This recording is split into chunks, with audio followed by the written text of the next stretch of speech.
Sumanth arts బ్యానర్పై mega maker MS Raju నిర్మించిన తొలి చిత్రం శత్రువు. ఆయన తండ్రి రాయపరాజు కూడా నిర్మాతే. మెగాస్టార్ చిరంజీవితో ప్రియ, ప్రేమ తరంగాలు చిత్రాలు నిర్మించారు. తండ్రి వారసత్వాన్ని అందుకొని నిర్మాణ రంగంలోకి ప్రవేశించిన ఎంఎస్ రాజు మొదట ఎస్ఎస్ ఫిలిమ్స్ సర్క్యూట్ బ్యానర్పై మనవడొస్తున్నాడు చిత్రం నిర్మించారు. కోడి రామకృష్ణ దర్శకత్వం వహించిన ఈ చిత్రంలో అర్జున్ హీరోగా నటించారు. ఆ సినిమా విజయం సాధించింది. ఆ ఉత్సాహంతో తన కుమారుడు సుమంత్ అశ్విన్ పేరు మీద సుమంత్ ప్రొడక్షన్స్ సంస్థ నెలకొల్పి మొదటగా శత్రువు సినిమా నిర్మించారు. అయితే ఆ సినిమా కోసం మొదట అనుకున్న హీరో వెంకటేష్ కాదు, శోభన్ బాబు. ఫ్యామిలీ ఫ్రెండ్ కావడంతో మొదట ఆయన దగ్గరకు వెళ్ళి సినిమా చేయమని ఎంఎస్ రాజు కోరారు. అయితే చిత్ర నిర్మాణం అంటే రిస్క్తో కూడిన వ్యవహారం కావడంతో దాని జోలికి పోవద్దని సలహా ఇచ్చారు శోభన్ బాబు. అంతేకాదు, తనతో తీసిన సినిమా ఫ్లాప్ అయితే రెండు కుటుంబాల మధ్య ఉన్న స్నేహం చెడిపోతుందని, అది తనకు ఇష్టం లేదు కనుక సినిమా చేయనని నిర్మోహమాటంగా చెప్పారు శోభన్ బాబు. అయితే ఎంఎస్ రాజు వెనుకంజ వేయలేదు. మరో హీరో ఎవరా అని ఆలోచిస్తున్న తరుణంలో వెంకటేష్ ఆయన దృష్టిని ఆకర్షించారు. ఆయనతో సినిమా చేయాలని డిసైడ్ అయ్యారు ఎంఎస్ రాజు. అయితే ఆ సమయంలో నాగార్జున వరుస విజయాలతో దూసుకుపోతున్నారు. అందుకే వెంకటేష్ వద్దని నాగార్జునని హీరోగా పెట్టుకోమని శ్రేయోభిలాషులు సలహా ఇచ్చినా ఎంఎస్ రాజు వినిపించుకోలేదు. సరాసరి రామానాయుడు దగ్గరికి వెళ్ళి వెంకటేష్ డేట్స్ కావాలని అడిగారు.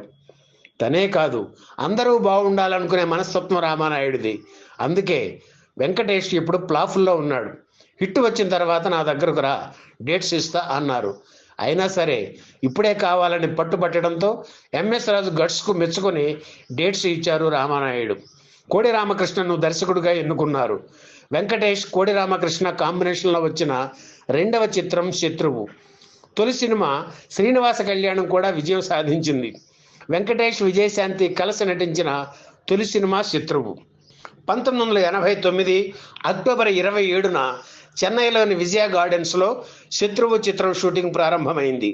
వెంకటేష్ మీద చిత్రీకరించిన ముహూర్తపు షాట్కు సీనియర్ నిర్మాత ఎంఎస్ రెడ్డి క్లాప్ ఇచ్చారు.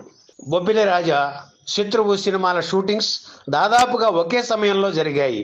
కోడి రామకృష్ణ ఆ సమయంలో చాలా బిజీగా ఉండేవారు. ఈ కారణాల వల్ల శత్రువు షూటింగ్ పూర్తి కావడానికి కొంచెం ఎక్కువ టైం పట్టింది. చెన్నై, హైదరాబాద్, ఊటీలలో షూటింగ్ జరిగింది. శత్రువు చిత్రం కంటే ముందు విడుదలైన బొబ్బిలి రాజా హిట్ కావడం, విజయశాంతి నటించిన కర్తవ్యం విజయం సాధించడం ఎంఎస్ రాజుకు కలిసొచ్చింది. 1,10,00,000 బడ్జెట్లో రూపుదిద్దుకున్న శత్రువు 1991 జనవరి 2న విడుదలై ఘన విజయం సాధించింది. ఆర్టిస్టుగా ఈ సినిమా మంచి పేరు తెచ్చింది. లాయర్ అశోక్గా ఆయన నటన అభిమానుల్ని ఎంతగానో అలరించింది. కర్తవ్యం తర్వాత మరోసారి పోలీస్ ఆఫీసర్గా విజయశాంతి నటించారు. విలన్ వెంకటరత్నంగా కోట శ్రీనివాసరావు అభినయం అదిరింది.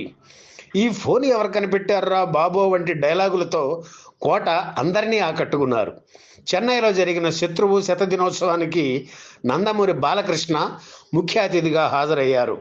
ఈ వీడియో మీకు నచ్చితే లైక్ చేయండి, షేర్ చేయండి, వెంటనే సబ్స్క్రైబ్ కూడా చేయండి.